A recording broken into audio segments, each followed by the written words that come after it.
Hi, welcome back to Make Sense of Math. I am Michelle, and today I want to talk about one of the best strategies I have found to up my teaching in middle school math. This is a strategy that you can apply today. It takes very, very little prep, maybe no prep, once you get good at it. And yeah, I'm going to talk about it with you today. So first of all, a little bit of background so you can see kind of where this is coming from is I have a degree in mathematics, and when I decided to major in mathematics, I realized when I was counting my credits that I was going to be like a couple credits short of the credit requirement to graduate. Even though I'd finished my math classes, I still needed more credits to graduate. So I realized if I took a couple more psychology classes, I could also have a minor and fulfill my credits for graduation. So I have a minor in psychology, and it has been very effective in my education, like when I've been teaching. So that's my little background why I'm talking about this. But today I'm talking about Bloom's taxonomy. This came from an American educational psychologist back in the 50s. I believe his name was Benjamin Bloom, but he organized 6 steps that categorize different levels of thinking skills. And this is a great way for educators to see if they are challenging their students. It's since been revised just a little bit, but it hasn't changed a bunch. So these 6 steps go in order from like the least amount of thinking to the highest amount of thinking. So they are remember, understand, apply, analyze, evaluate, and create. So you may have heard people say higher order thinking skills, and that's what they are referring to. They're referring to those higher levels on Bloom's taxonomy: the analyze, the evaluate, and the create questions. Now, I'm not against using the lower levels in your classroom. There's a time and a place, but you need to make sure that you are also using the higher level questions in your classroom to promote critical thinking, deeper understanding, to improve problem-solving skills, foster independent thinking, build retention, encourage collaboration and discussion, and help your students prepare for the real world.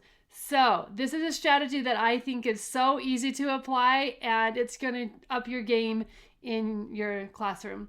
So it kind of goes like this. You want to switch the question and the answer, okay? So let me give you an example. If you have a question that you might ask, determine the volume of this rectangular prism, and you maybe will give them the dimensions. Like maybe the height is 2 meters, the width is 1 meter, and the length is 10 meters. So you might say those are the dimensions.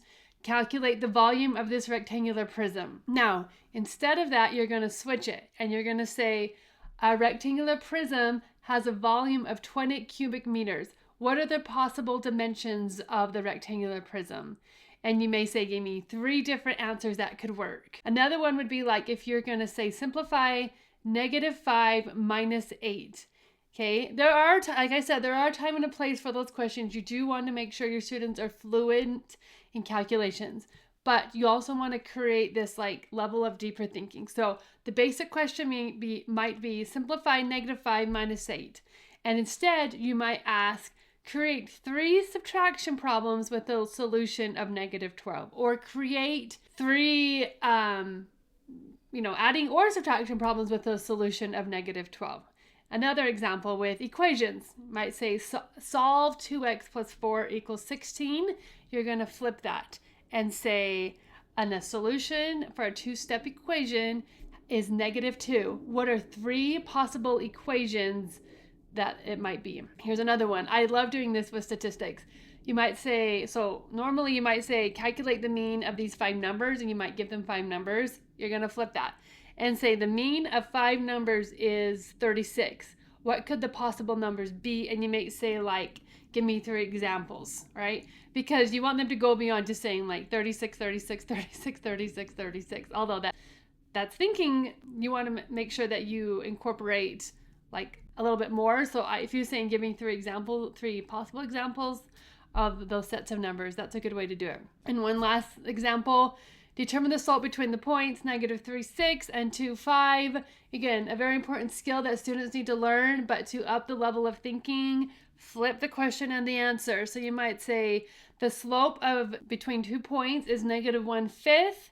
What could the possible 2 points be? Give me 3 examples. So those are just a couple of examples that I have, but you could really do it with anything. You're just going to flip the question and the answer. And again, I like to up it a little bit and say, give me, 3 or 4 different possible solutions for this. I do have some, like a resource for 6th grade, 7th grade, and 8th grade. So I have like the 6th grade one, a 7th grade one, and an 8th grade one that go through, gosh, I think there's 12 or 13 topics for each grade, I think. I mean, there's a lot.